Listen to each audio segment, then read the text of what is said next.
O que é o Espiritismo, de Allan Kardec.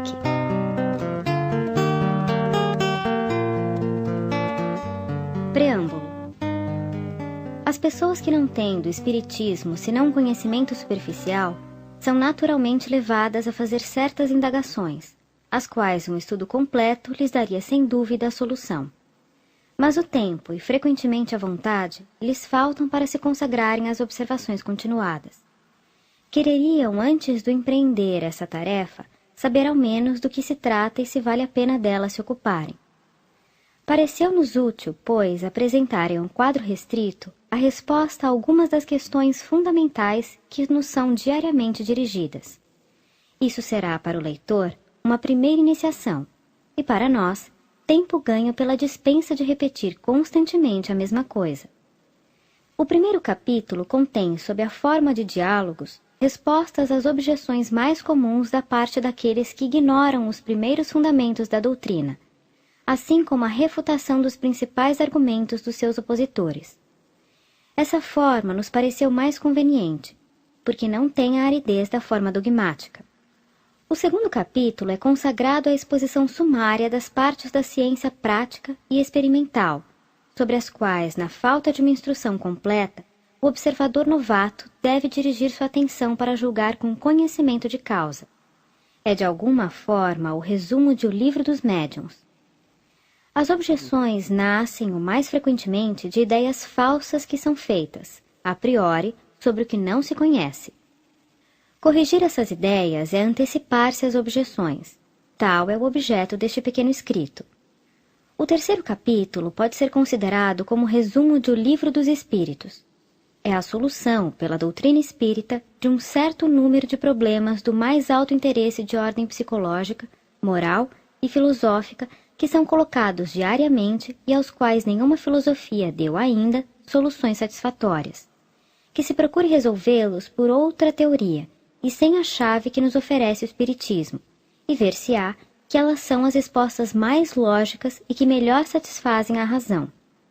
Este resumo não é somente útil para os iniciantes que poderão nele, em pouco tempo e sem muito esforço, aurir as noções mais essenciais, mas também o é para os adeptos aos quais ele fornece os meios para responder às primeiras objeções que não deixam de lhe fazer, e de outra parte, porque aqui encontrarão reunidos em um quadro restrito e sob o mesmo exame os princípios que eles não devem jamais perder de vista. Para responder, desde agora e sumariamente à questão formulada no título deste opúsculo, nós diremos que o Espiritismo é ao mesmo tempo uma ciência de observação e uma doutrina filosófica. Como ciência prática, ele consiste nas relações que se podem estabelecer com os espíritos. Como filosofia, ele compreende todas as consequências morais que decorrem dessas relações. Pode-se defini-lo assim: o Espiritismo é uma ciência que trata da natureza, da origem e da destinação dos espíritos e das suas relações com o mundo corporal.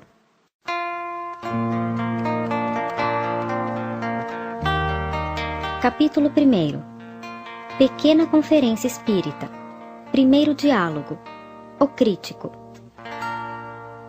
Visitante. Eu vos direi, Senhor, que minha razão se recusa a admitir a realidade dos fenômenos estranhos atribuídos aos espíritos, e que disso estou persuadido, não existem senão na imaginação. Todavia, diante da evidência, seria preciso se inclinar, e é o que farei se eu puder ter provas incontestáveis. Venho, pois, solicitar de vossa bondade a permissão para assistir somente a uma ou duas experiências para não ser indiscreto, a fim de me convencer se for possível. Allan Kardec. Desde um instante, Senhor, que vossa razão se recusa a admitir o que nós consideramos fatos comprovados, é que vós a crede superior a de todas as pessoas que não compartilham de vossa opinião. Eu não duvido do vosso mérito e não teria a pretensão de colocar a minha inteligência acima da vossa. Admiti, pois, que eu me engano, uma vez que é a razão que vos fala e que esteja dito tudo. Visitante. Todavia, se vós chegasseis a me convencer, eu que sou conhecido como um antagonista das vossas ideias, isso seria um milagre eminentemente favorável à vossa causa. Allan Kardec. Eu lamento, Senhor, mas não tenho o dom dos milagres. Pensais que 1 ou 2 sessões bastarão para vos convencer? Isso seria com efeito um verdadeiro prodígio. Foi-me necessário mais de 1 ano de trabalho para eu mesmo estar convencido, o que vos prova que, se o sou, não foi por leviandade. Aliás, Senhor, eu não dou sessões e parece que vos enganaste sobre o objetivo de nossas reuniões, já que nós não fazemos experiências para satisfazer a curiosidade de quem quer que seja. Visitante. Não desejais, pois, fazer prosélitos? Allan Kardec. Por que eu desejaria fazer de vós um prosélito, se vós mesmo isso não o desejais? Eu não forço nenhuma convicção. Quando encontro pessoas sinceramente desejosas de se instruírem e que me dão a honra de solicitar-me esclarecimentos, é para mim um prazer e um dever responder-lhes no limite dos meus conhecimentos. Quanto aos antagonistas, que como vós têm convicções firmadas, eu não faço uma tentativa para os desviar, já que encontro bastante pessoas bem dispostas sem perder meu tempo com as que não o são. A convicção virá, cedo ou tarde, pela força das coisas, e os mais incrédulos serão arrastados pela torrente. Alguns partidários a mais ou a menos no momento não pesam na balança. Por isso, não verei jamais zangar-me para conduzir as nossas ideias àqueles que têm tão boas razões como vós para delas se distanciarem. Visitante. Haveria, entretanto, no meu conhecimento mais interesse do que vós o credes. Quereis-me permitir explicar-me com franqueza e me prometer não vos ofender com minhas palavras? São minhas ideias sobre o assunto e não sobre a pessoa a qual me dirijo. Posso respeitar a pessoa sem partilhar sua opinião. Allan Kardec. O Espiritismo me ensinou a dar pouco valor às mesquinhas suscetibilidades do amor próprio e a não me ofender com palavras. Se vossas palavras saírem dos limites da urbanidade e das conveniências, concluirei com isso que sois um homem mal educado. Eis tudo. Quanto a mim, prefiro deixar aos outros os erros, ao invés de os partilhar. Vede só por isso que o Espiritismo serve para alguma coisa. Eu vos disse, Senhor, não me empenho de nenhum modo em vos fazer partilhar minha opinião. Respeito a vossa, se ela é sincera, como desejo que se respeite a minha. Uma vez que tratais o Espiritismo como um sonho quimérico, vindo para mim, dizeieis a vós mesmo: eu vou ver um louco. Confessai-o francamente, isso não me melindrará. Todos os espíritas são loucos, é coisa convencionada. Pois bem, Senhor, uma vez que olhais isso como uma doença mental, sentiria escrúpulo em vô-la comunicar. E eu me espanto que com um tal pensamento vós procureis adquirir uma convicção que vos colocará entre os loucos. Se estáis antecipadamente persuadido de não poder ser convencido, vossa tentativa é inútil, porque não tem por objetivo senão a curiosidade. Abreviemos, pois, eu vos rogo, porque eu não teria tempo a perder em conversas sem objetivo. Visitante. Podemos nos enganar, iludir-nos, sem por isso ser louco. Allan Kardec. Falai claramente. Dizeis, como tantos outros, que é um capricho que tem seu tempo. Mas convireis que um capricho que em alguns anos ganhou milhões de partidários em todos os países, que conta com sábios de todas as ordens, que se propaga de preferência nas classes esclarecidas, é uma singular mania que merece algum exame. Visitante. Eu tenho minhas ideias sobre esse assunto, é verdade. Elas, porém, não são tão absolutas que eu não consinta sacrificá-las à evidência. Eu vos disse, pois, Senhor, que tendes um certo interesse em me convencer. Eu vos confessarei que devo publicar um livro onde me proponho demonstrar, ex-professo, o que eu vejo como um erro. E como esse livro deve ter um grande alcance e atacar vivamente os espíritos, se eu chegar a ser convencido, não o publicarei. Allan Kardec. Eu ficaria desolado, Senhor, por vos privar do benefício de um livro que deve ter um grande alcance. Eu não tenho, de resto, nenhum interesse em vos impedir de fazê-lo, mas lhe desejo, ao contrário, uma grande popularidade, já que isso nos servirá de prospectos e de anúncios. Quando uma coisa é atacada, isso desperta a atenção. Há muitas pessoas que querem ver os prós e os contras, e a crítica a faz conhecida daqueles mesmos que dela não sonhavam. É assim que a publicidade, frequentemente, sem o querer, aproveita aqueles aos quais se quer prejudicar. A questão dos espíritos, aliás, é tão palpitante de interesse e ela espicaça a curiosidade a um tal ponto que basta mencioná-la à atenção para dar o desejo de aprofundá-la. Visitante. Então, segundo vós, a crítica não serve para nada? A opinião pública não conta para nada? Allan Kardec. Eu não considero a crítica como a expressão da opinião pública, mas como uma opinião individual que pode se enganar. Lede a história e vereis quantas obras-primas foram criticadas quando apareceram, o que não as impediu de permanecerem obras-primas. Quando uma coisa é má, todos os elogios possíveis não a tornarão boa. Se o espiritismo é um erro, ele cairá por si mesmo. Se é uma verdade, todas as diretrizes não farão dele uma mentira. Vosso livro será uma apreciação pessoal sob o vosso ponto de vista. A verdadeira opinião pública julgará se é correta. Por isso, quererão ver, e se mais tarde for reconhecido que vos enganastes, vosso livro será ridículo como aquele que se publicou recentemente contra a teoria da circulação do sangue, da vacina. Mas esqueci que vós deveis tratar a questão ex-professo, o que quer dizer que a haveis estudado sob todas as faces, que haveis visto tudo o que se pode ver, tudo o que se escreveu sobre a matéria, analisado e comparado as diversas opiniões, que vos encontrastes nas melhores condições para observar por vós mesmo, que vós lhe consagrastes vossas vigílias, durante anos, em uma palavra, que não negligenciastes em nada para atingir a constatação da verdade. Eu devo crer que assim o é, se sois um homem sério, porque só aquele que fez tudo isso tem o direito de dizer que fala com conhecimento de causa. Que pensaríeis de um homem que se erigisse em censor de uma obra literária sem conhecer literatura? De um quadro sem ter estudado pintura? É de uma lógica elementar que o crítico deva conhecer, não superficialmente, mas a fundo aquilo de que fala, sem o que sua opinião não tem valor. Para combater um cálculo, é preciso opor-lhe outro cálculo, mas para isso é preciso saber calcular.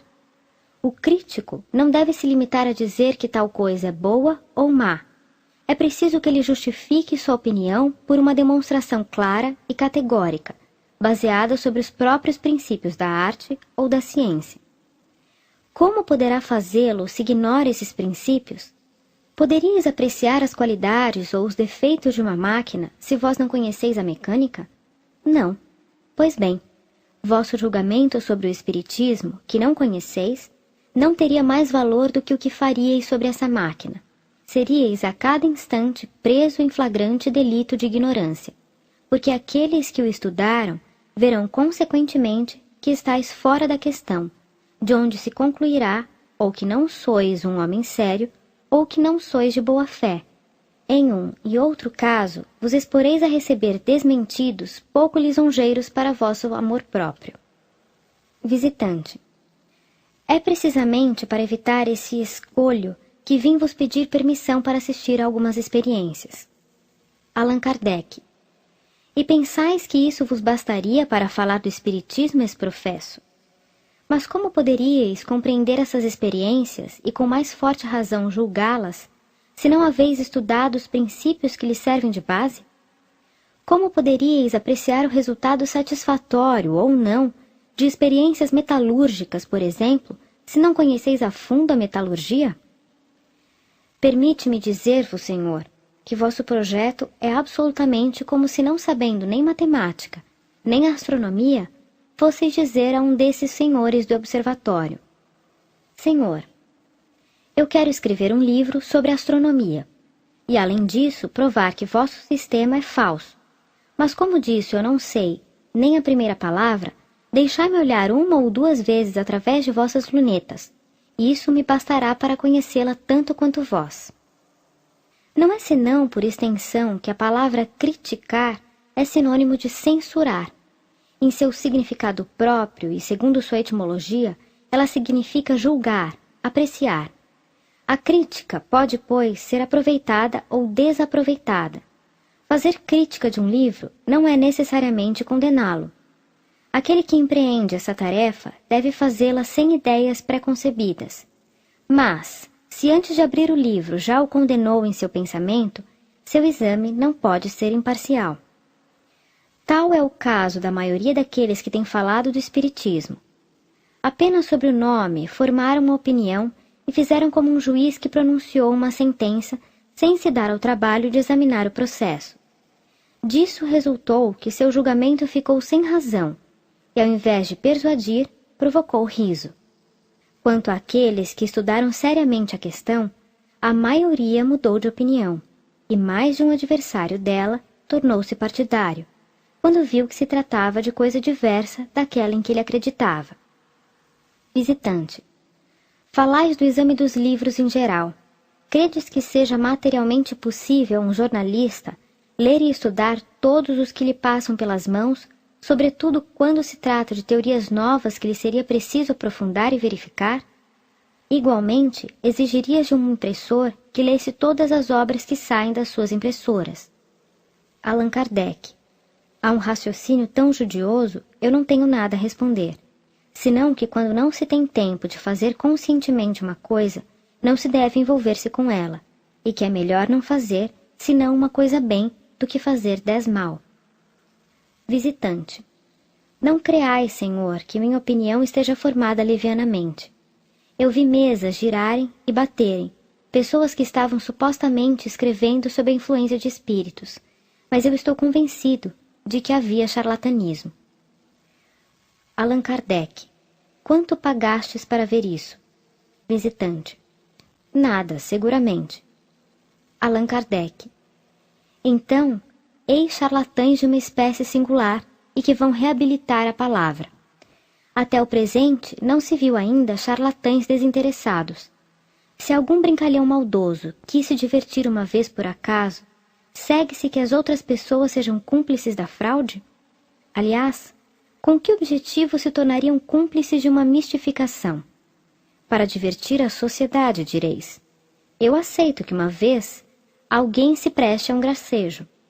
Mas quando um gracejo dura meses e anos, eu creio, o mistificador que está mistificado. É provavelmente que, pelo único prazer de fazer crer em uma coisa que se sabe ser falsa, espera-se aborrecidamente horas inteiras sobre uma mesa, o prazer não valeria o trabalho. Antes de concluir pela fraude, é preciso primeiro se perguntar qual interesse se pode ter em enganar. Ora, concordareis que há posições que excluem toda suspeita de fraude, pessoas às quais só o caráter é uma garantia de probidade. Outra coisa seria se tratasse de uma especulação, porque a atração do lucro é uma péssima conselheira. Mas admitindo-se mesmo que neste último caso um fato de manobra fraudulenta seja positivamente constatado, isso não provaria nada contra a realidade do princípio, já que se pode abusar de tudo. Do fato de que há pessoas que vendem vinhos adulterados, não se segue daí que não haveria vinho puro. O Espiritismo não é mais responsável pelos que abusam desse nome e o exploram, do que a ciência médica não é pelos charlatães que vendem suas drogas, nem a religião pelos sacerdotes que abusam do seu ministério. O Espiritismo, pela sua novidade e pela sua própria natureza, devia prestar-se a abuso. Mas ele dá meios de os reconhecer, definindo claramente seu verdadeiro caráter e recusando qualquer solidariedade com aqueles que o exploram ou o desviam de seu objetivo exclusivamente moral para fazer dele um ofício, um instrumento de adivinhação ou de procuras fúteis. Desde que o próprio Espiritismo traça os limites nos quais ele se contém, precisa o que ele diz e o que não diz, o que ele pode e o que não pode, o que está ou não está em suas atribuições, o que ele aceita e o que repudia. O erro está naqueles que, não se dando ao trabalho de o estudar, julgam-no sobre as aparências, que, Por que encontram saltimbancos usando o nome de espíritas para atrair os que passam, dirão gravemente: eis o que é o espiritismo. Sobre o que em definitivo recai o ridículo? Não é sobre o saltimbanco que faz o seu trabalho, nem sobre o espiritismo cuja doutrina escrita desmente semelhantes assertivas, mas sobre os críticos convictos de falarem daquilo que não sabem ou de alterarem conscientemente a verdade. Aqueles que atribuem ao espiritismo que está contra a sua própria essência, o fazem ou por ignorância ou deliberadamente. No primeiro caso, é por leviandade, no segundo, é por má-fé. Neste último caso, eles se assemelham a certos historiadores que alteram os fatos históricos no interesse de um partido ou de uma opinião. Um partido se desacredita sempre pelo emprego de semelhantes meios e falta ao seu objetivo. Notai bem, Senhor, que eu não pretendo que a crítica deva necessariamente aprovar nossas ideias, mesmo depois de as ter estudado. Não censuramos de modo algum aqueles que não pensam como nós. O que é evidente para nós pode não o ser para todo mundo. Cada um julga as coisas pelo seu ponto de vista, e do fato mais positivo, todo mundo não tira as mesmas consequências. Se o pintor, por exemplo, coloca em seu quadro um cavalo branco, qualquer um poderá dizer que esse cavalo faz um mau defeito e que um preto conviria melhor. Mas seu erro será dizer que o cavalo é branco, se ele é preto. É o que faz a maioria dos nossos adversários. Em resumo, Senhor, cada um é perfeitamente livre para aprovar ou criticar os princípios do Espiritismo, para deduzir deles tais consequências boas ou más, como lhe agrade, mas a consciência impõe um dever a todo crítico sério de não dizer ao contrário do que é. Ora, por isso, a primeira condição é de não falar daquilo que não se sabe. Visitante. Retornemos, eu vos peço, às mesas moventes e falantes. Não poderia ocorrer que elas estivessem preparadas? Allan Kardec. É sempre a questão da boa-fé a qual já respondi. Quando a fraude estiver provada, eu vô-la entrego. Se vós assinalardes fatos confirmados de fraude, de charlatanismo, de exploração ou de abuso de confiança, eu os entrego à vossa fustigação, vos declarando de antemão que não lhes tomaria defesa, porque o espiritismo sério é o primeiro a repudiá-los, e mencionar os abusos é ajudar a preveni-los e prestar-lhes serviço. Mas generalizar essas acusações, derramar sobre uma massa de pessoas honradas a reprovação que merecem alguns indivíduos isolados, é um abuso de um outro gênero, o da calúnia. Admitindo, como vós o dizeis, que as mesas estivessem preparadas, seria preciso um mecanismo bem engenhoso para fazer executar movimentos e ruídos tão variados. Como não se conhece ainda o nome do hábil fabricante que as confecciona? No entanto, ele deveria ter uma enorme celebridade, uma vez que seus aparelhos estão espalhados nas 5 partes do mundo. É preciso convir também que seu procedimento é bem sutil, uma vez que se pode adaptar à primeira mesa encontrada sem nenhum sinal exterior. Porque desde Tertuliano, que ele também falou das mesas girantes e falantes, até o presente ninguém pôde ver o mecanismo, nem descrevê-lo? Visitante. Eis o que vos engana.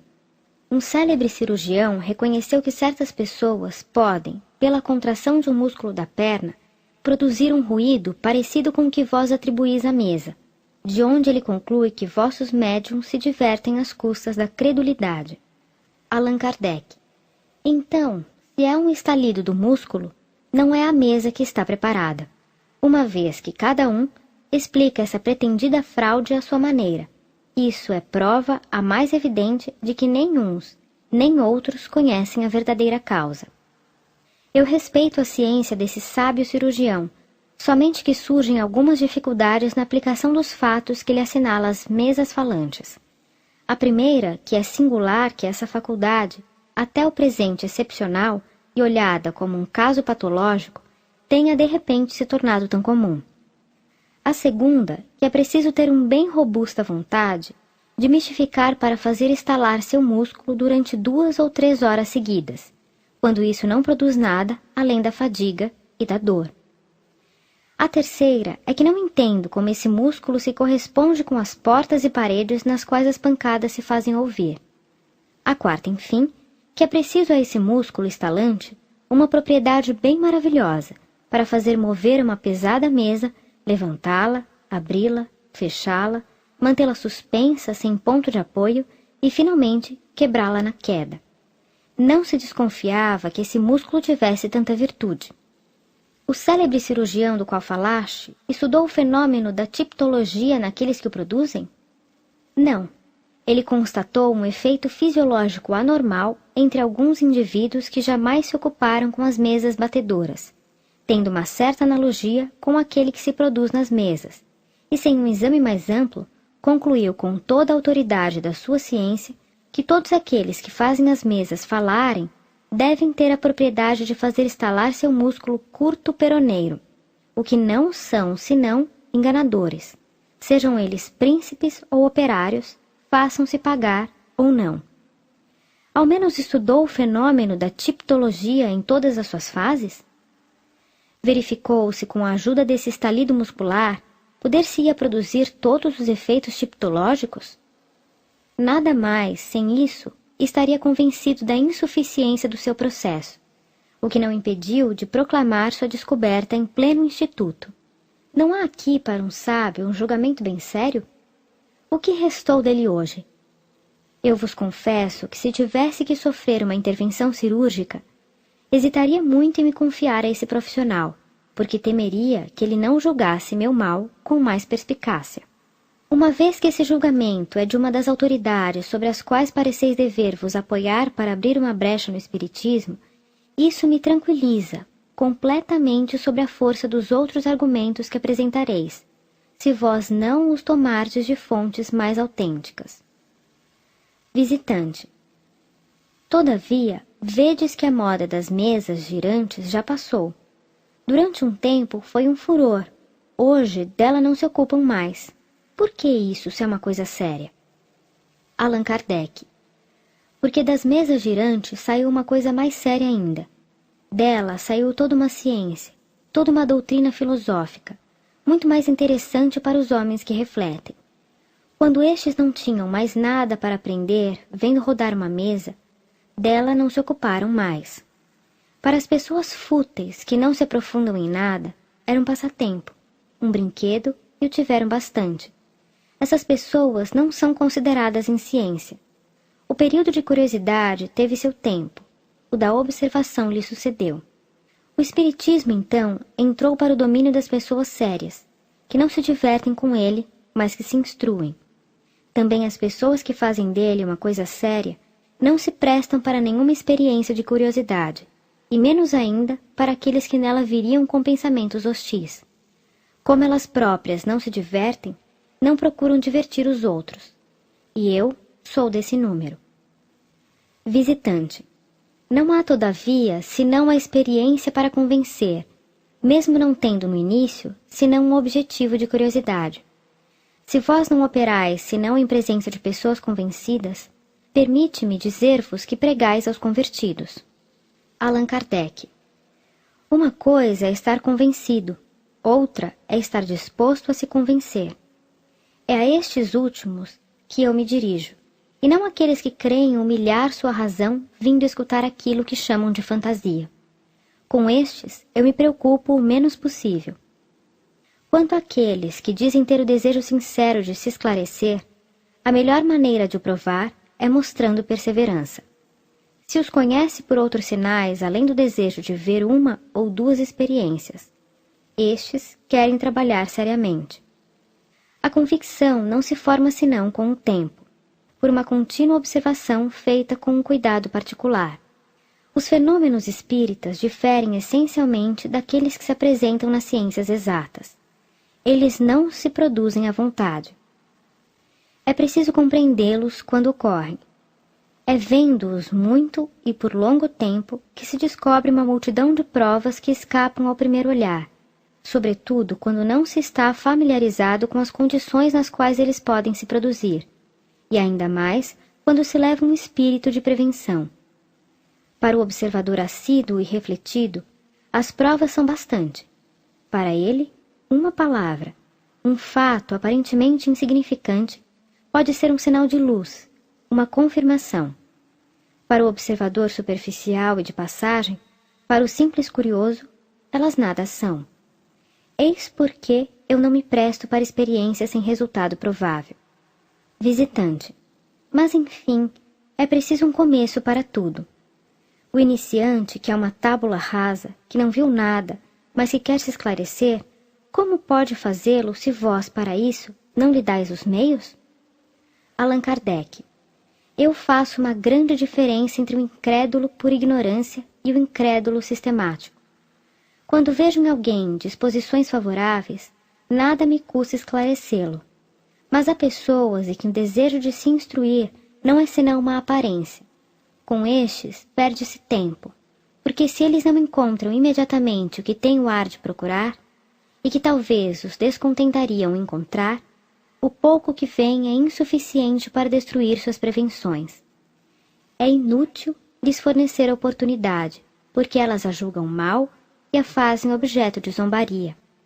Aquele que deseja se instruir, direi, não se pode fazer um curso de espiritismo experimental como se faz um curso de física ou de química, já que não se é jamais senhor para produzir os fenômenos à vontade, e que as inteligências que lhes são agentes frustram frequentemente todas as nossas previsões. O que vós poderíeis ver acidentalmente, não apresentando nenhuma continuidade, nenhuma ligação necessária, seria pouco inteligível para vós. Instruí-vos primeiro pela teoria. Lede e meditai os livros que tratam dessa ciência. Ali aprendereis seus princípios, encontrareis a descrição de todos os fenômenos, compreendereis sua possibilidade pela explicação que é dada e pela narração de uma multidão de fatos espontâneos, dos quais podeis ter sido testemunhas sem o saber e que vos tornarão a memória. Vós vos edificareis sobre todas as dificuldades que podem se apresentar e formareis, assim, uma primeira convicção moral. Então, quando se apresentarem as circunstâncias de ver e de operar por vós mesmos, compreendereis qualquer que seja a ordem pela qual os fatos se apresentem, porque nada vos será estranho. Eis, Senhor, o que aconselho a quem diz querer se instruir, e pela sua resposta, é fácil de se ver se tem outra coisa além da curiosidade.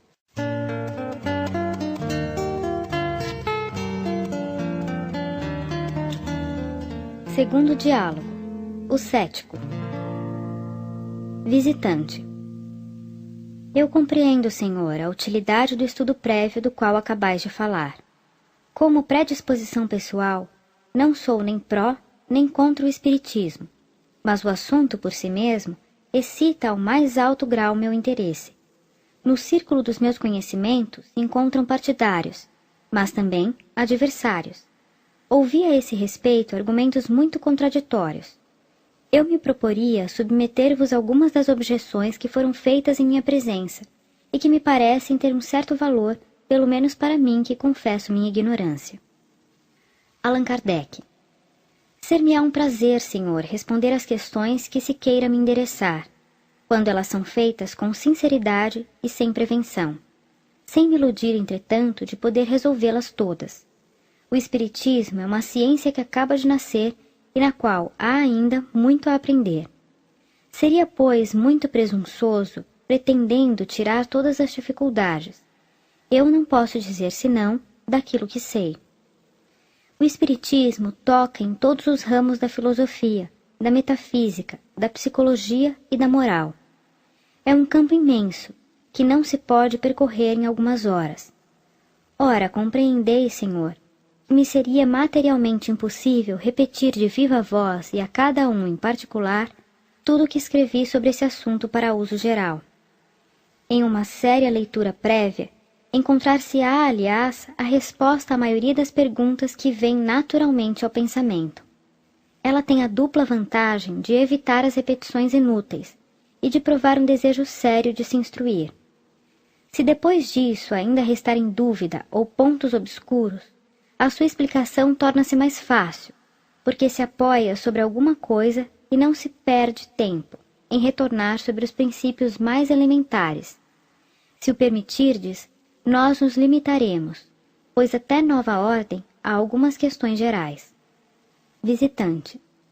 Seja, eu vos peço me chamar à ordem se delas me afastar.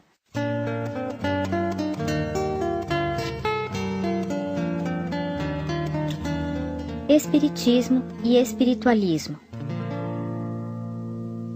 Eu vos perguntaria primeiro que necessidade haveria de criar as palavras novas de espírita e espiritismo para substituir as de espiritualismo e espiritualista que estão na linguagem popular e compreendidas por todo mundo? Já ouvi alguém tratar essas palavras de barbarismos. Allan Kardec. A palavra espiritualista, desde muito tempo, tem uma significação bem definida. É a academia que nola dá. Espiritualista é aquele ou aquela cuja doutrina é oposta ao materialismo. Todas as religiões, necessariamente, estão baseadas no espiritualismo. Quem crê haver em nós outra coisa além da matéria é espiritualista, o que não implica na crença dos espíritos e nas suas manifestações. Como vós o distinguireis daquele que o crê?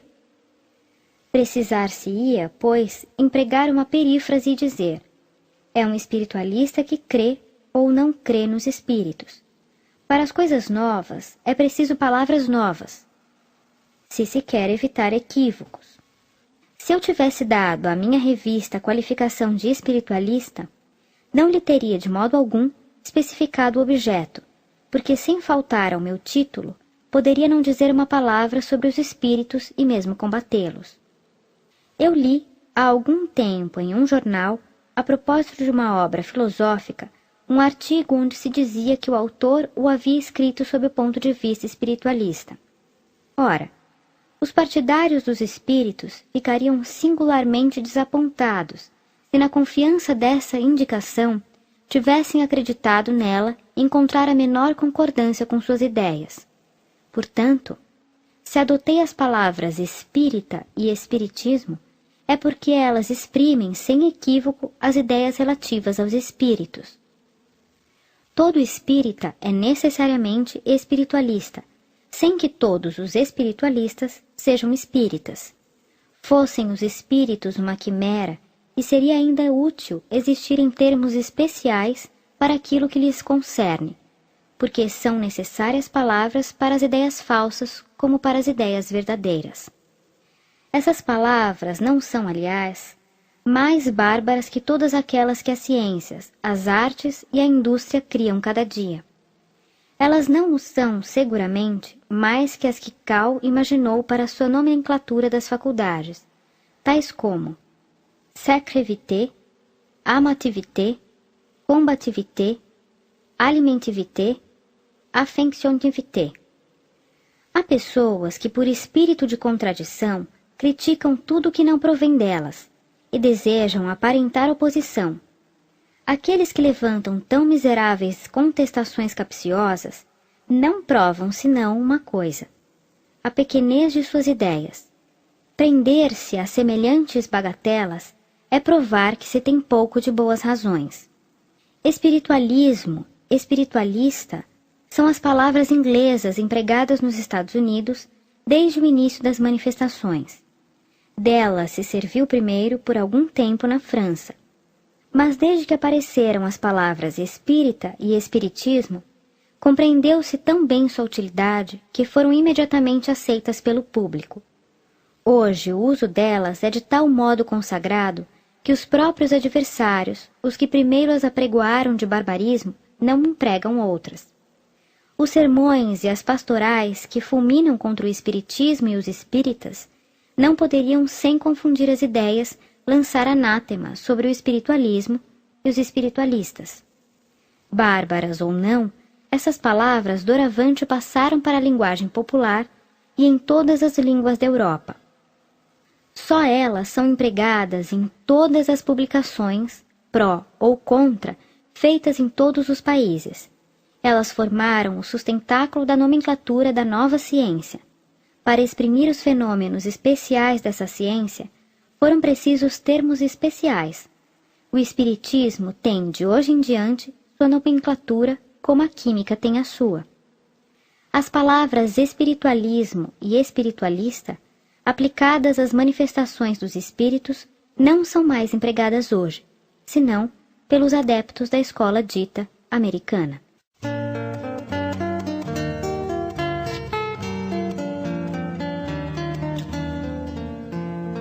Dissidências. Visitante. Essa diversidade na crença do que chamais uma ciência me parece ser a sua condenação. Se essa ciência repousasse sobre fatos positivos, não deveria ser a mesma na América como na Europa? Allan Kardec.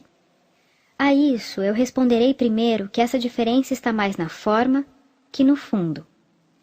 Ela não consiste na realidade, senão na maneira de encarar alguns pontos da doutrina, mas não constitui um antagonismo radical nos princípios, como afetam em dizer nossos adversários sem haverem estudado a questão.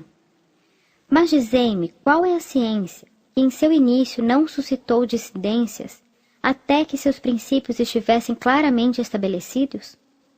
Não existem dissidências ainda hoje nas ciências melhor constituídas? Todos os sábios estão de acordo sobre o mesmo princípio? Não têm eles seus sistemas particulares? As sessões do Instituto apresentam sempre o quadro de um entendimento perfeito e cordial? Em medicina, não há a escola de Paris e a de Montpellier? Cada descoberta em uma ciência não é a ocasião de um cisma entre os que querem avançar e os que querem manter-se atrás? No que concerne ao espiritismo, não é natural que na aparição dos primeiros fenômenos, quando se ignoravam as leis que os regiam, cada um tenha dado seu sistema particular ou os examinado à sua maneira? Em que se tornaram todos esses sistemas primitivos isolados? Eles ruíram diante de uma observação mais completa dos fatos. Alguns anos bastaram para estabelecer a unidade grandiosa que prevalece hoje na doutrina e que reúne a imensa maioria dos adeptos, salvo algumas individualidades, que aqui, como em todas as coisas, se agarram às ideias primitivas e morrem com elas. Qual a ciência, qual a doutrina filosófica ou religiosa que oferece um semelhante exemplo? O Espiritismo jamais apresentou a 100ª parte das divisões que afligiram a Igreja durante vários séculos e que a dividem ainda hoje. É verdadeiramente curioso ver as periolidades às quais se fixam os adversários do Espiritismo. Isso não indica a falta de razões sérias? Se as tivessem, eles não deixariam de as apresentar. Que lhes opõe? Zombarias, negações, calúnias? Mas argumentos peremptórios, nenhum. A prova de que não encontraram um lado vulnerável é que nada detém sua marcha ascendente, e que depois de 10 anos ele conta mais adeptos do que jamais o contou nenhuma seita depois de um século. Esse é um fato tirado da experiência e reconhecido pelos próprios adversários. Para o arruinar, não basta dizer: isso não existe, isso é um absurdo. Precisar-se-ia provar categoricamente que os fenômenos não existem e não podem existir, e é isso que ninguém fez.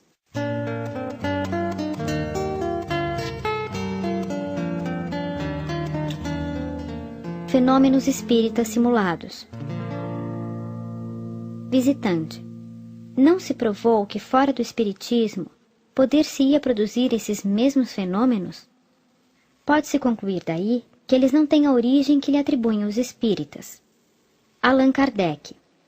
Do fato de se poder imitar uma coisa, não se segue que ela não existe. Que diríeis da lógica daquele que pretendesse que porque se faz vinho da champanhe com água de Celtes, todo vinho de champanhe não é senão de água de Celtes? É privilégio de todas as coisas que têm ressonâncias produzir falsificações. Os prestidigitadores pensaram que o nome do espiritismo, devido à sua popularidade e às controvérsias às quais era objeto, poderia ser bom para explorar e para atrair a multidão. Simularam mais ou menos grosseiramente alguns fenômenos mediúnicos, como recentemente simularam a clarividência sonambúlica, e todos os escarnecedores, aplaudindo, exclamaram: eis o que é o espiritismo. Quando a engenhosa produção dos espectros apareceu em cena, não proclamaram por toda a parte que era seu golpe de misericórdia? Antes de pronunciarem uma sentença tão positiva, deveriam refletir que as assertivas de um escamoteador não são palavras do Evangelho, e se assegurarem de que haveria identidade real entre a imitação e a coisa imitada. Ninguém compra um brilhante sem antes se assegurar de que não é uma imitação. Um estudo não muito sério os teria convencido de que os fenômenos espíritas se apresentam em outras condições e teriam sabido, além disso, que os espíritas não se ocupam nem em fazer aparecer espectros, nem em adivinhações. Só a malevolência e uma notável má-fé puderam assemelhar o espiritismo à magia e à feitiçaria, uma vez que ele repudia o objetivo, as práticas, fórmulas e as palavras místicas. Há mesmos que não temem comparar as reuniões espíritas às assembleias do sabá, onde se espera a hora fatal de meia-noite para fazer aparecerem os fantasmas. Um espírita, meu amigo, encontrava-se um dia em uma representação de Macbeth ao lado de um jornalista que não conhecia.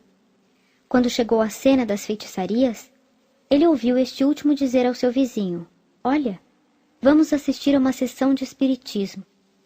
É justamente isso que preciso para meu próximo artigo. Eu vou saber como as coisas se passam. Se houvesse aqui um desses loucos, eu lhe perguntaria se ele se reconhece nesse quadro." "Eu sou um desses loucos", disse-lhe o espírita, "e posso-vos certificar que não me reconheço inteiramente, porque embora já tenha assistido a centenas de reuniões espíritas, jamais vi nelas nada semelhante. Se é aqui onde vinde exaurir informações para vosso artigo, ele não se distinguirá pela verdade. Muitos críticos não têm base mais séria. Sobre quem cai o ridículo, senão sobre aqueles que se adiantam estouvadamente? Quanto ao espiritismo, seu crédito, longe de sofrer com isso, tem aumentado pela ressonância que todas essas manobras lhe deram, chamando a atenção de uma multidão de pessoas que dele não haviam ouvido falar, provocando seu exame e aumentando o número de adeptos, porque se reconheceu que, ao invés de uma brincadeira, ele era uma coisa séria.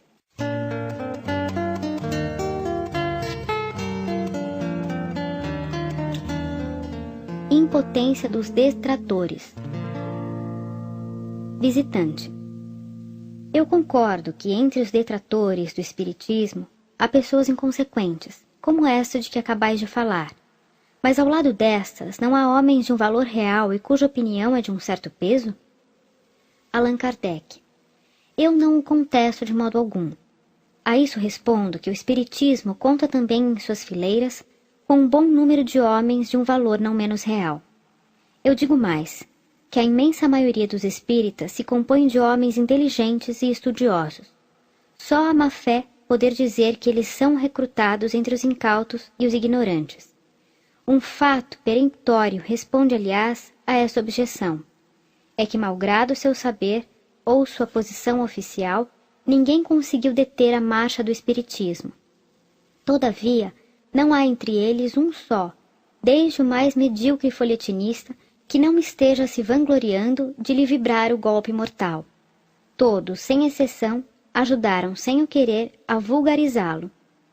Uma ideia que resiste a tantos esforços, que avança sem tropeço através da fúria dos golpes que lhe dão, não prova sua força e a profundidade de suas raízes? Esse fenômeno não merece atenção dos pensadores sérios? Outros também se dizem hoje que ele deve ter alguma coisa, que pode ser um desses grandes e irresistíveis movimentos que de tempos em tempos comovem as sociedades para transformá-las. Assim o foi sempre com todas as ideias novas chamadas a revolucionarem o mundo. Elas encontraram obstáculos porque têm que lutar contra os interesses, os preconceitos, os abusos que elas vêm derrubar. Mas como estão nos desígnios de Deus para cumprir a lei do progresso da humanidade, quando a hora é chegada, nada saberia detê-las. É a prova de que elas são a expressão da verdade. Essa impotência dos adversários do espiritismo prova primeiro, como eu disse, a ausência de boas razões, uma vez que aqueles que se lhe opõem não convencem. Ela, porém, se prende a uma outra causa que frustra todas as suas combinações. Espantam-se com o seu progresso, malgrado tudo o que fazem para detê-lo. Ninguém lhe encontra a causa. porque a procuram onde ela não está. Uns a veem na força do diabo, se mostraria assim mais forte que eles, e mesmo que Deus, outros no desenvolvimento da loucura humana. O erro de todos é crer que a fonte do espiritismo é única e que repousa sobre a opinião de um homem. Daí a ideia de que, arruinando a opinião desse homem, arruinarão o espiritismo. Eles procuram essa fonte sobre a terra enquanto ela está no espaço. Ela não está num lugar determinado, está por toda parte, porque os espíritos se manifestam por toda parte, em todos os países, no palácio como na choupana. A verdadeira causa está, pois, na própria natureza do espiritismo, que não recebe seu impulso de uma pessoa só, mas que permite a cada um receber diretamente comunicações dos espíritos e se assegurar assim da realidade dos fatos. Como persuadir a milhões de indivíduos que tudo isso não é senão malabarismo, charlatanismo, destreza, quando são eles mesmos que obtêm esses resultados sem o concurso de ninguém? Se lhes fará crer que são seus próprios companheiros que fazem charlatanismo e escamoteação só para eles? Essa universalidade das manifestações dos espíritos que vem a todos os pontos do globo, vem dar um desmentido aos detratores e confirmar os princípios da doutrina. É uma força que não pode ser compreendida por aqueles que não conhecem o mundo invisível, da mesma forma que aqueles que não conhecem a lei da eletricidade não podem compreender a rapidez da transmissão de um telegrama. É contra essa força que vem se quebrar todas as negações, porque é como se dissesse às pessoas que recebem os raios do sol que o sol não existe. Abstração feita das qualidades da doutrina que satisfaz mais do que aquelas que se lhe opõem. Aí está a causa dos fracassos daqueles que tentam deter-lhe a marcha. Para terem sucesso, seria preciso que encontrassem um meio de impedir os espíritos de se manifestarem. Eis porque os espíritas tomam tão pouco cuidado com as suas manobras. Eles têm a experiência e a autoridade dos fatos.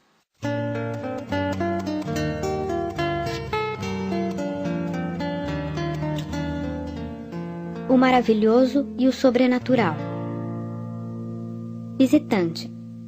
O espiritismo, evidentemente, tende a reviver as crenças fundadas sobre o maravilhoso e o sobrenatural. Ora, no nosso século de positivismo, isso me parece difícil, porque é recomendar superstições e erros populares já julgados pela razão. Allan Kardec. Uma ideia não é supersticiosa senão porque ela é falsa. Ela cessa de sê-lo desde o momento em que é reconhecida verdadeira. A questão, pois, é saber se há ou não manifestações de espíritos. Ora, vós não podeis taxar a coisa de supersticiosa, visto que não haveis provado que ela não existe. Direis, minha razão as recusa, mas todos aqueles que nelas creem e que não são tolos, invocam também sua razão e mais, invocam os fatos. Qual das tuas razões deve prevalecer? O grande juiz aqui é o futuro, como o foi em todas as questões científicas e industriais taxadas de absurdas e impossíveis em sua origem. Vós julgais a priori segundo vossa opinião. Nós não julgamos senão depois de ter visto e observado durante muito tempo.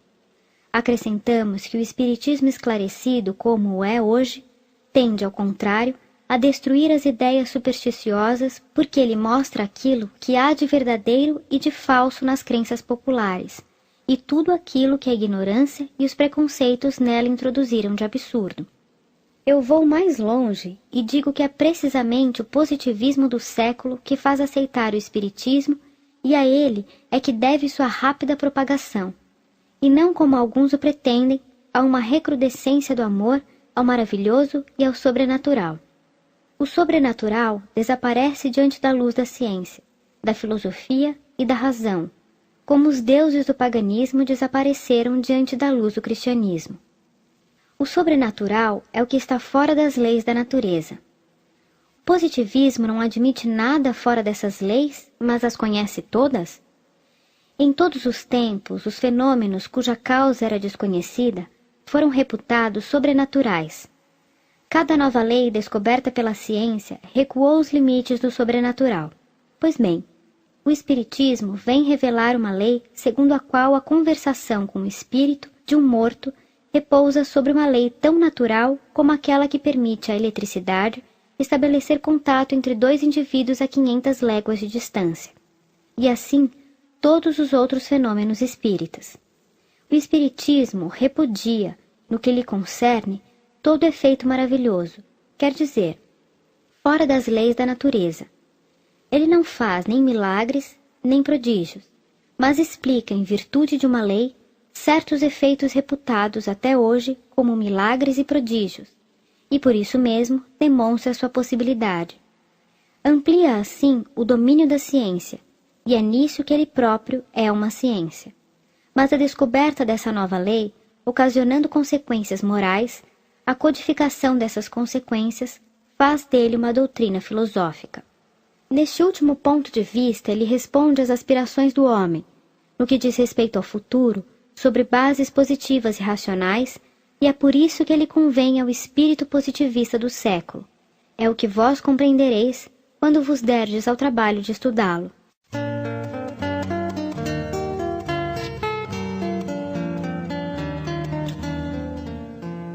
Oposição da ciência. Visitante. Vós dizeis que vos apoiais sobre fatos, mas se vos opõe à opinião dos sábios que os contestam ou que os explicam de maneira diversa da vossa, porque eles não encamparam o fenômeno das mesas girantes? Se eles tivessem visto nelas alguma coisa de sério, não teriam, me parece, negligenciado de fatos tão extraordinários, e ainda menos de os repelir com desdém, ao passo que eles estão todos contra vós. Os sábios não são o farol das nações e seu dever não é de espalhar a luz? Por que quereríeis que eles a tivessem abafado, quando se lhes apresentava uma tão bela ocasião de revelar ao mundo uma força nova? Allan Kardec. Acabais de traçar o dever dos sábios de um modo admirável. Pena que o tenham olvidado em mais de uma circunstância. Mas antes de responder a esta judiciosa observação, eu devo revelar um erro grave que vós haveis cometido, dizendo que todos os sábios estão contra nós. Como já disse, é precisamente na classe esclarecida que o Espiritismo faz mais prosélitos, e isso em todos os países do mundo. Eles se contam, em grande número, entre os médicos de todas as nações e são homens de ciência. Os magistrados, os professores, os artistas, os homens de letras, os oficiais, os altos funcionários, os grandes dignatários, os eclesiásticos, que se aliam sob sua bandeira, todos são pessoas às quais não se pode recusar uma certa dose de luz. Não há sábios senão na ciência oficial e nos corpos constituídos? Do fato de o Espiritismo não ter ainda direito de cidadania na ciência oficial, é motivo para condená-lo? Se a ciência não tivesse jamais se enganado, aqui sua opinião poderia pesar na balança. Infelizmente, a experiência prova o contrário. Não foram rejeitados como quimeras uma multidão de descobertas que mais tarde ilustraram a memória de seus autores? Não foi a um relatório de nosso primeiro corpo de sábios que deve a França ter sido privada da iniciativa do vapor? Quando Fulton veio ao campo de Bolonha apresentar seu sistema a Napoleão I, que o recomendou ao exame imediato do Instituto, este não concluiu que esse sistema era um sonho impraticável, e não tinha tempo para que com ele se ocupar? É preciso concluir que os membros do Instituto são ignorantes? Isso justifica os epítetos triviais e de mau gosto que certas pessoas se comprazem em lhes prodigalizar? Seguramente que não. Não há pessoa sensata que não renda justiça ao seu eminente saber, embora reconhecendo que eles não são infalíveis, e que assim seu julgamento não é o de última instância, sobretudo em fatos de ideias novas. Visitante. Eu admito perfeitamente que eles não são infalíveis, mas não é menos verdadeiro que, em razão do seu saber, sua opinião tem algum valor, e se os tivesseis convosco, isso daria um grande peso ao vosso sistema. Allan Kardec. Vós admitis também que cada um não é bom juiz senão naquilo que é da sua competência. Se quereis construir uma casa, procurais um músico? Se estivesseis doente, vos farias cuidar por um arquiteto? Se tivesseis um processo, procurarias a opinião de um dançarino? Enfim, se se trata de uma questão de teologia, a fareis resolver por um químico ou um astrônomo? Não, cada um em seu trabalho. As ciências vulgares repousam sobre as propriedades da matéria que se pode manipular à vontade, e os fenômenos que ela produz têm por agentes as forças materiais. Os do espiritismo têm por agentes inteligências independentes, que têm seu livre-arbítrio e não estão submetidas aos nossos caprichos.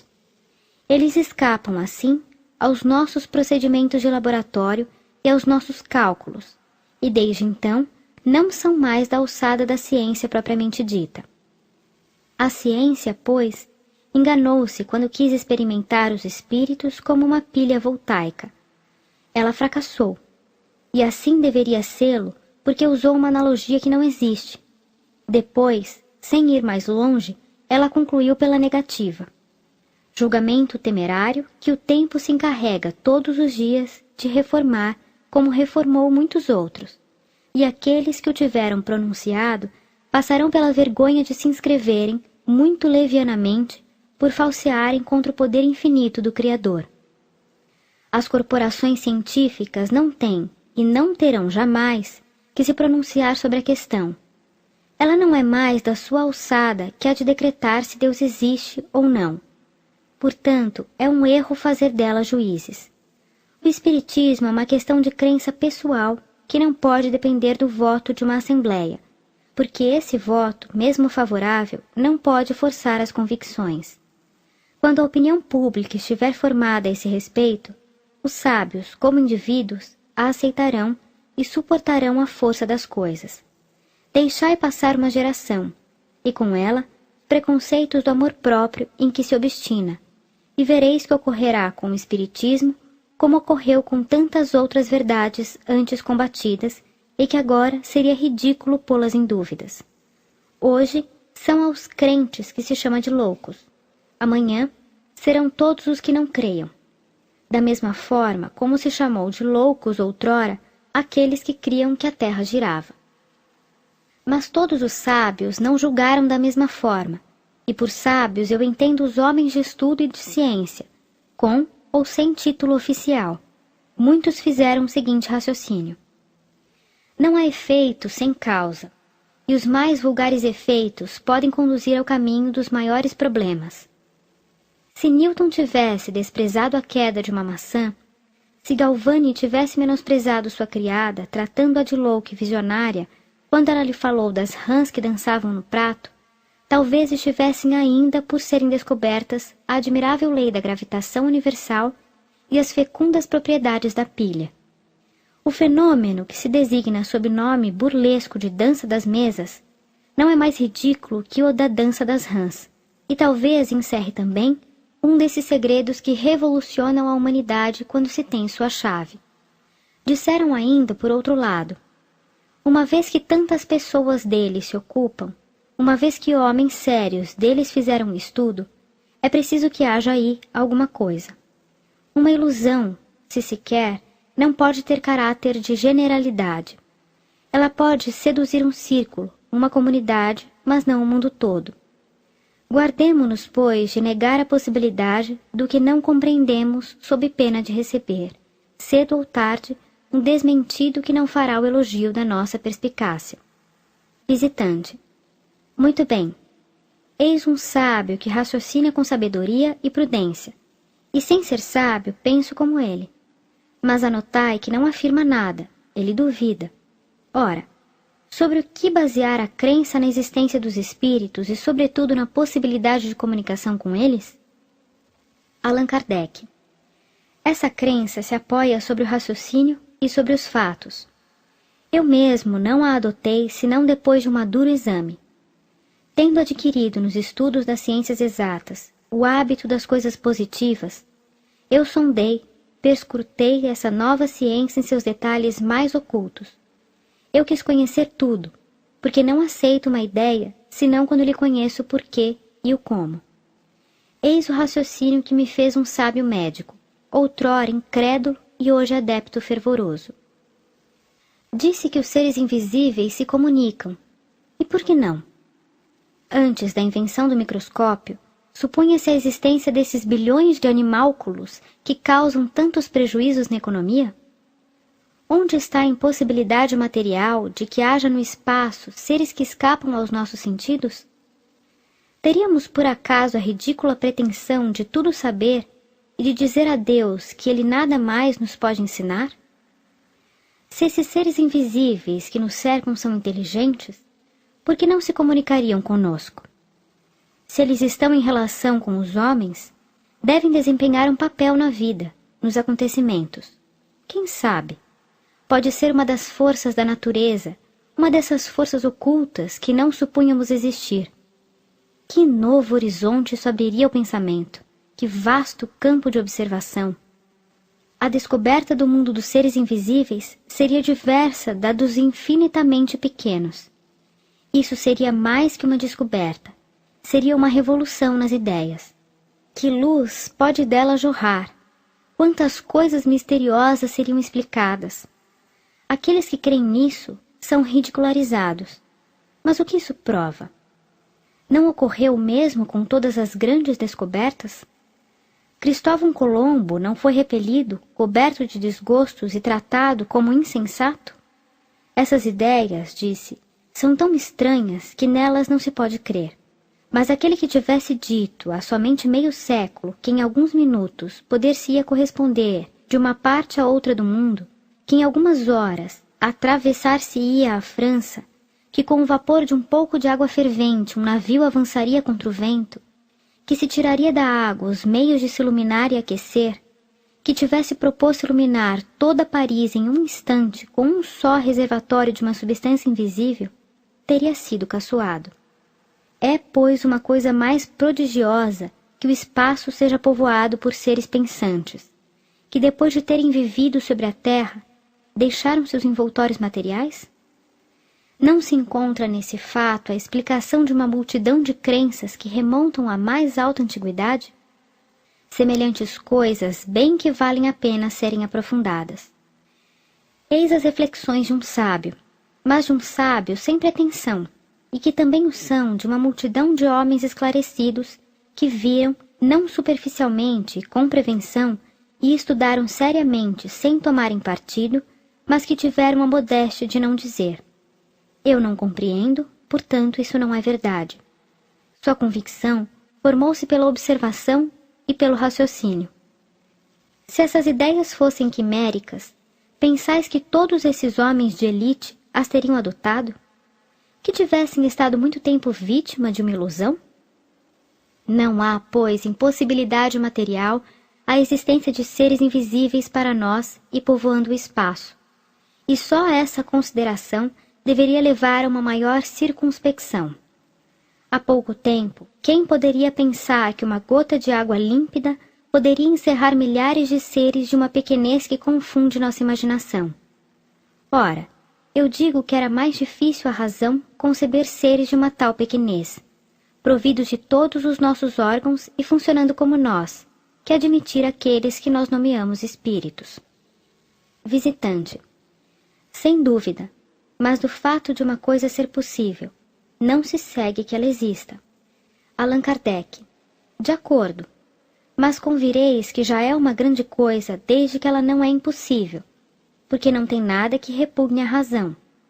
Resta, pois, constatá-la pela observação dos fatos. Essa observação não é nova. A história, tanto sacra como profana, prova a antiguidade e a universalidade dessa crença, que se perpetuou através de todas as vicissitudes do mundo, e se encontra entre os povos mais selvagens, no estado de ideias inatas e intuitivas, gravadas no pensamento como a do Ser Supremo e da existência futura. O Espiritismo, portanto, não é criação moderna. Muito longe disso. Tudo prova que os antigos o conheciam tão bem e talvez melhor do que nós. Somente ele não foi ensinado, senão com precauções misteriosas que o tornaram inacessível ao vulgo, deixado propositadamente na difícil situação supersticiosa. Quanto aos fatos, eles são de duas naturezas, espontâneos e provocados, Entre os primeiros, é preciso situar as visões e aparições, que são muito frequentes, os ruídos, barulhos e movimentação de objetos sem causa material, e uma multidão de efeitos insólitos, que se considerava como sobrenaturais, e que hoje nos parecem muito simples, porque para nós não há nada de sobrenatural, uma vez que tudo se esconde nas leis imutáveis da natureza. Os fatos provocados são aqueles que se obtêm por intermédio dos médiuns.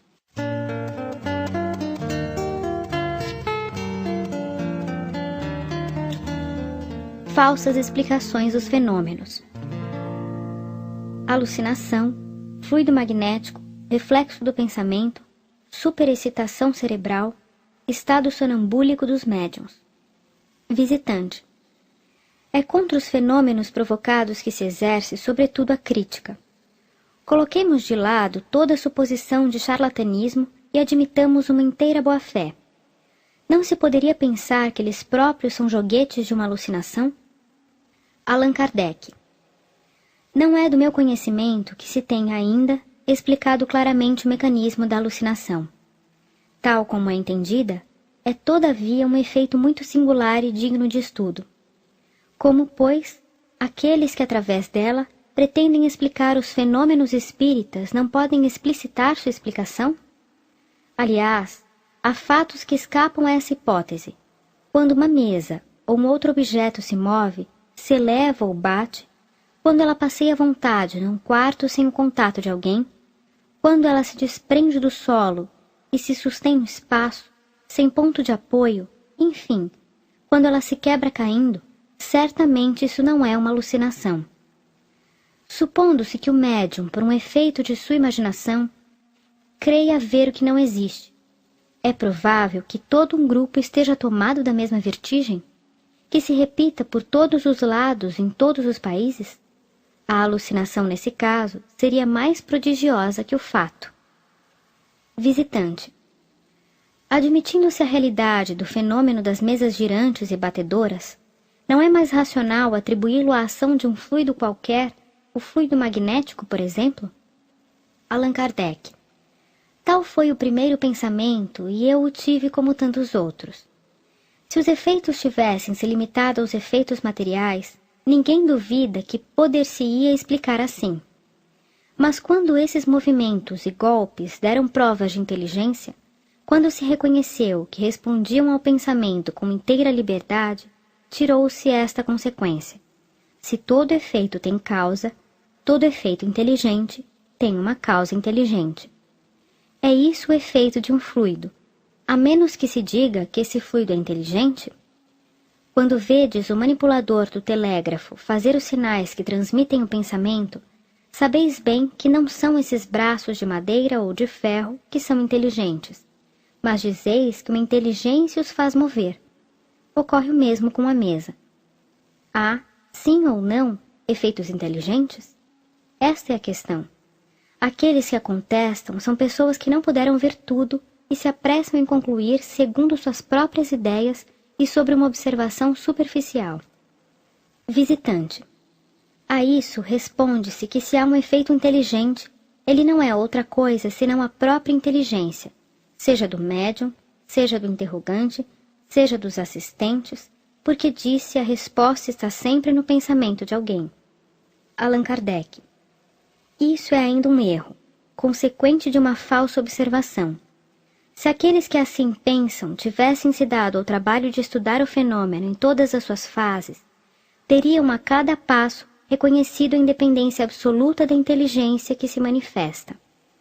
Como essa tese poderia se conciliar com respostas que estão fora da capacidade intelectual e de instrumentação do médium, que contradizem suas ideias, seus desejos, suas opiniões, ou que confundem completamente as previsões dos assistentes? De médiums que escrevem em um idioma que não conhecem, ou em seu próprio idioma, quando eles não sabem nem ler nem escrever? Essa opinião, à primeira vista, não tem nada de racional. Eu convenho, porém, ela é desmentida pelos fatos de tal modo numerosos e concludentes, dos quais não é mais possível duvidar. De resto, admitindo-se mesmo essa teoria, o o fenômeno, longe de ser simplificado, seria bem mais prodigioso. Ora, o pensamento se refletiria sobre uma superfície como a luz, o som e o calor? Na verdade, haveria nisso motivo para exercer a sagacidade da ciência. Aliás, o que se adicionaria ainda ao maravilhoso é que sobre 20 pessoas reunidas, seria precisamente o pensamento de tal ou tal que seria refletido, e não o pensamento de tal outra. Um semelhante sistema é insustentável.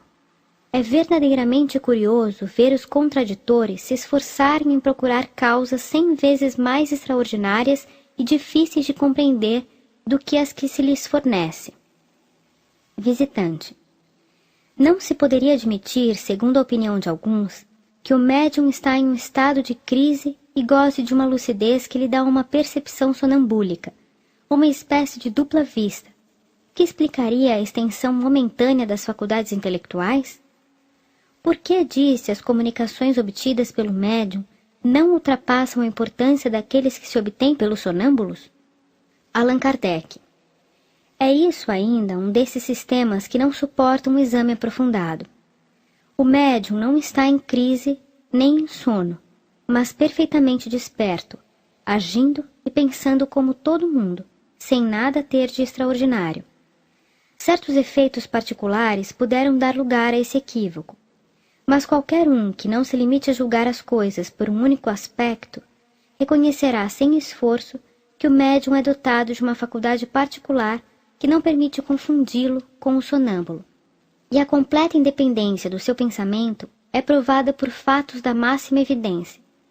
A abstração feita das comunicações escritas, qual é o sonâmbulo que faz brotar um pensamento de um corpo inerte? Que produziu aparições visíveis e mesmo tangíveis? Que pode manter um corpo pesado no espaço sem ponto de apoio? Foi por um efeito sonambúlico que um médium desenhou um dia, para mim, em presença de 20 testemunhas, o retrato de uma jovem que morreu 18 meses antes e que jamais havia conhecido. Retrato reconhecido pelo pai presente à sessão? É por um efeito sonambúlico que uma mesa responde com precisão às questões propostas, mesmo mentalmente?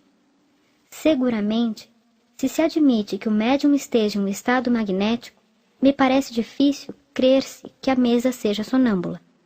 Disse ainda que os médiums não falam claramente senão de coisas conhecidas. Como explicar o fato seguinte sem outros do mesmo gênero? Um de meus amigos, muito bom médium, escrevente, perguntou a um espírito se uma pessoa que ele havia perdido de vista há 15 anos estava ainda neste mundo. Sim, ela vive ainda, respondeu-lhe. Ela mora em Paris, a rua tal, número tal. Ele vai e encontra a pessoa no endereço indicado. É isso ilusão? Seu pensamento poderia tanto menos sugerir-lhe essa resposta, pois em razão da idade da pessoa, havia toda a possibilidade de que ela não existisse mais. Se em certos casos viram-se respostas concordarem com o pensamento, é racional concluir daí que isso seja uma lei geral? Nisso, como em todas as coisas, os julgamentos precipitados são sempre perigosos, porque podem estar enfraquecidos pela não observação dos fatos.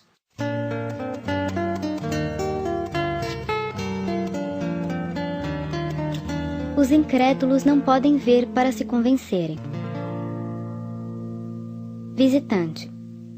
São os fatos positivos que os incrédulos querem ver, que eles pedem e na maioria das vezes não se pode lhes fornecer. Se todo mundo pudesse testemunhar esses fatos, a dúvida não seria mais permitida. Como ocorre, pois, que tanta gente nada tenha podido ver, malgrado sua boa vontade? Se os contesta, dizendo faltar-lhes fé, a isso respondem com razão, que não podem ter uma fé antecipada, e que se quer que eles creiam, é preciso dar-lhes os meios de crerem. Allan Kardec. A razão é bem simples. Eles querem os fatos sob seu comando, e os espíritos não obedecem a ele. É preciso esperar sua boa vontade. Não basta, pois, dizer, mostre-me tal fato e eu crerei. É preciso ter vontade e perseverança, deixar os fatos se produzirem espontaneamente, sem pretender forçá-los ou dirigi-los. Aquele que desejais, talvez, seja precisamente o que não obtereis. Mas se apresentarão outros, e aquele que quereis virá no momento em que menos esperais. Aos olhos do observador atento e assíduo, os fatos se somam e se corroboram uns aos outros, mas aquele que crê bastar virar uma manivela para mover a máquina, se engana extraordinariamente. Que faz o naturalista que quer estudar os costumes de um animal? Leva-o a fazer tal ou tal coisa para ter todo o tempo da observação à sua vontade? Não, porque sabe bem que não será obedecido. Ele espreita as manifestações espontâneas do seu instinto, espera-as e as apreende quando ocorrem. O simples bom senso mostra que, por mais forte razão, deve ocorrer o mesmo com os espíritos, que são inteligências com independência bem diversa da dos animais. É um erro crer que a fé seja necessária, mas a boa fé é outra coisa. Ora, há céticos que negam até a evidência e que os prodígios não poderiam convencer. Quantos há que, depois de terem visto, não persistem menos em explicar os fatos à sua maneira, dizendo que isso não prova nada? Essas pessoas não servem senão para levar a perturbação às reuniões, sem proveito para elas mesmas. É por isso que as repelimos e não queremos perder tempo com elas. Ocorre mesmo que ficariam bem irritadas de serem forçadas a crer, porque seu amor próprio sofreria em concordar que estavam enganadas. Que responder a essas pessoas que não veem por toda parte senão a ilusão e o charlatanismo? Nada. É preciso deixá-las tranquilas e dizer, tanto como querem, que elas nada viram, e mesmo que não se pôde ou não se quis fazê-las ver. Ao lado desses céticos endurecidos, há aqueles que querem ver à sua maneira, que, tendo formado uma opinião, querem com ela tudo relacionar. Eles não compreendem que os fenômenos não possam obedecer à sua vontade. Eles não sabem ou não querem se colocar nas condições necessárias. Aquele que quer observar de boa fé deve, não digo crer sob palavra, mas se despojar de toda a ideia pré-concebida, não querer comparar coisas incompatíveis. Deve esperar, continuar, observar com uma paciência infatigável. Esta condição mesma está a favor dos adeptos, uma vez que ela prova que sua convicção não se formou levianamente. Tendes essa paciência? Não? Dizeis, eu não tenho tempo. Então, não vos ocupeis com os fenômenos, nem deles faleis. Ninguém a isso vos obriga.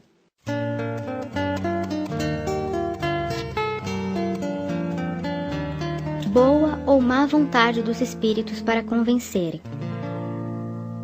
Visitante. Os espíritos devem ter interesse em fazer prosélitos. Por que não consentem mais do que o fazem nos meios para convencer certas pessoas cuja opinião seria de uma grande influência? Allan Kardec. É que aparentemente no momento eles não têm interesse em convencer certas pessoas, cuja importância não medem como elas mesmas o fazem. É pouco lisonjeiro, eu convenho, mas nós não comandamos suas opiniões, pois os espíritos têm um modo de julgar as coisas que não é sempre o nosso. Eles veem, pensam e agem segundo outros elementos, enquanto nossa visão está circunscrita pela matéria, limitada pelo círculo estreito no meio do qual nos encontramos, eles abarcam o conjunto. O tempo, que nos parece tão longo, para eles é um instante, assim como a distância, que não é senão um passo. Certos detalhes, que nos parecem de uma importância extrema, para eles são pueris. Em compensação, acham importantes, coisas às quais não compreendemos a importância. Para compreendê-los, é preciso se elevar pelo pensamento acima do nosso horizonte material e moral e nos colocar em sua posição. Não cabe a eles descerem até nós, mas cabe a nós nos elevarmos até eles, e é a isso que nos conduz o estudo e a observação. Os espíritos apreciam os observadores assíduos e conscienciosos, para os quais multiplicam as fontes de luz. O que os afasta não é a dúvida que nasce da ignorância, mas a fatuidade desses pretensos observadores que, nada tendo observado, pretendem colocá-los na berlinda e manobrá-los como marionetes. É sobretudo o sentimento de hostilidade e de difamação que carregam consigo e que está em seu pensamento, se não está em suas palavras. Para este, os espíritos nada fazem e se inquietam muito pouco com aquilo que eles possam falar ou pensar, porque sua vez chegará. Por isso eu disse que o necessário não é a fé, mas a boa fé.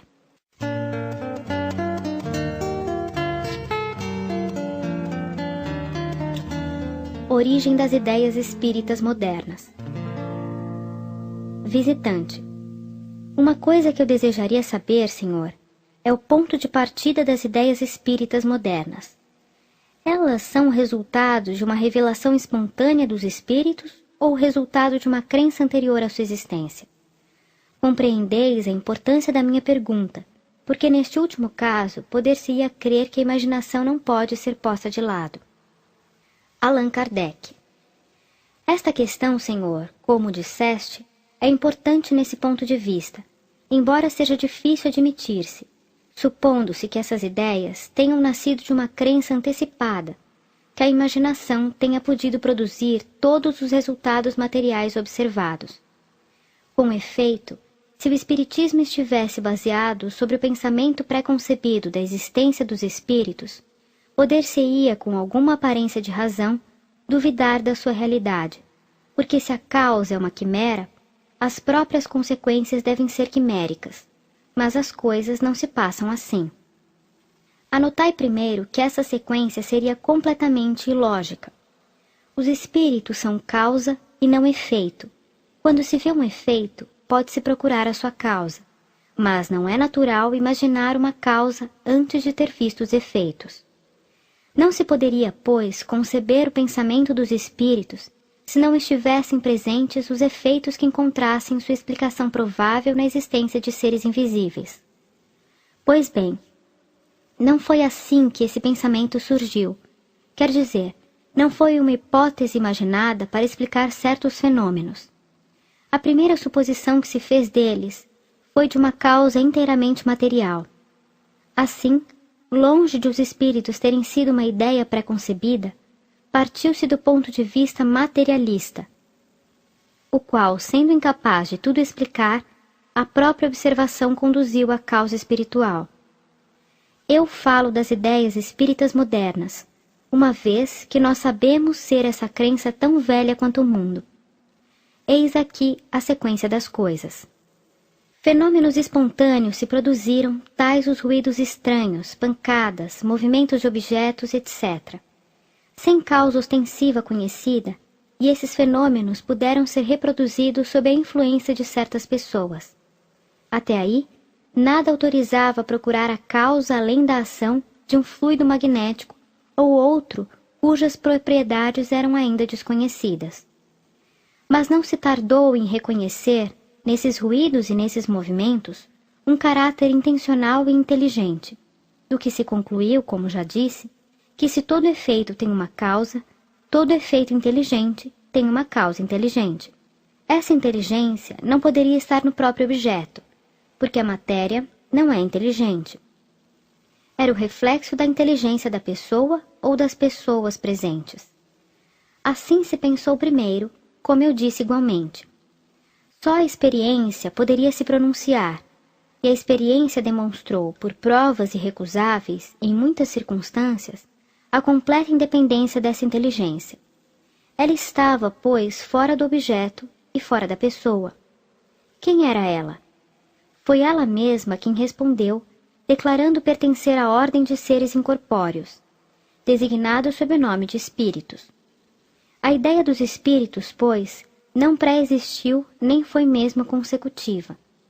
Em uma palavra, ela não saiu do cérebro, mas foi dada pelos próprios espíritos, e tudo o que soubemos depois a seu respeito foram eles que nos ensinaram. Uma vez revelada a existência dos espíritos e estabelecidos os meios de comunicação, pôde-se ter conversações seguidas e obter esclarecimentos sobre a natureza desses seres, as condições da sua existência, seu papel no mundo visível.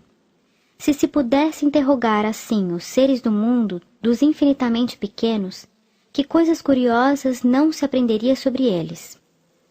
Supondo-se que antes do descobrimento da América existisse um fio elétrico através do Atlântico e que na sua extremidade europeia fossem notados sinais inteligentes, se poderia concluir que na outra extremidade havia seres inteligentes, procurando se comunicar. Ter-se-ia podido questioná-los, e eles teriam respondido. Adquirir-se-ia assim a certeza da sua existência, o conhecimento dos seus costumes, dos seus hábitos, da sua maneira de ser, sem jamais tê-los visto. Ocorre o mesmo nas relações com o mundo invisível. As manifestações materiais foram como sinais, meios de advertências, que nos colocaram na trilha de comunicações mais regulares e mais continuadas. E coisa notável, à medida que os meios mais fáceis de comunicação estão à nossa disposição, os espíritos abandonam os meios primitivos, insuficientes e incômodos, como o mundo que recupera a palavra renuncia à linguagem dos sinais. Que eram os habitantes desse mundo? Eram seres à parte, fora da humanidade? Eram bons ou maus? Foi ainda a experiência que se encarregou de resolver essas questões. Mas, até que numerosas observações deitaram luz sobre esse assunto, o campo das conjecturas e dos sistemas estava aberto, e Deus sabe quantas surgiram. Alguns acreditaram serem os espíritos superiores a tudo, outros não viam neles senão demônios. Foi por suas palavras e seus atos que se pôde julgá-los. Suponhamos que entre os habitantes transatlânticos desconhecidos, dos quais falamos, uns tivessem dito coisas boas, enquanto outros fossem notados pelo cinismo de sua linguagem, ter-se-ia concluído que haveria bons e maus. Foi a isso que se chegou com os espíritos, reconhecendo-se entre eles todos os graus de bondade e de maldade, de ignorância e de saber. Uma vez sabedores dos seus defeitos e qualidades, cabe à nossa prudência distinguir o bom do mal, o verdadeiro do falso em suas relações conosco, absolutamente como nós fazemos com respeito aos homens. A observação não só nos esclareceu sobre as qualidades morais dos espíritos, mas também sobre sua natureza e sobre o que poderíamos chamar seu estado fisiológico. Soube-se pelos próprios espíritos que uns são muito felizes e outros muito infelizes, que eles não são seres à parte, de uma natureza excepcional, mas que são as almas daqueles que viveram sobre a terra, onde deixaram seu envoltório corporal, que povoam os espaços, nos cercam e nos acotovelam sem cessar, e entre eles, cada um pôde reconhecer, por sinais incontestáveis, seus parentes, seus amigos e aqueles que conheceu neste mundo. Pôde-se segui-los em todas as fases de sua existência de além-túmulo, desde o instante em que deixaram seus corpos e observar sua situação segundo o gênero de morte e a maneira pela qual viveram sobre a terra. Soube-se, enfim, que não são seres abstratos e materiais no sentido absoluto da palavra. Eles têm um envoltório, ao qual demos o nome de perispírito, espécie de corpo fluídico, vaporoso, diáfano, invisível em seu estado normal, mas que em certos casos, e por uma espécie de condensação ou de disposição molecular, pode tornar-se momentaneamente visível e mesmo tangível, e desde então foi explicado o fenômeno das aparições e dos toques sobre elas. Esse envoltório existe durante a vida do corpo e é o laço entre o espírito e a matéria. Na morte do corpo, a alma ou o espírito, o que são a mesma coisa, não se despoja senão do envoltório grosseiro, conservando o segundo, como quando nós tiramos uma roupa de cima para conservar apenas a de baixo, como o germe de um fruto se despoja do envoltório cortical e não conserva senão o perisperma. É esse envoltório semimaterial do espírito o agente dos diferentes fenômenos por meio do qual ele manifesta sua presença. Tal é, em poucas palavras, Senhor, a história do Espiritismo. Vedes e o reconhecereis ainda melhor, quando tiverdes estudado a fundo que tudo nele é o resultado da observação e não de um sistema pré-concebido.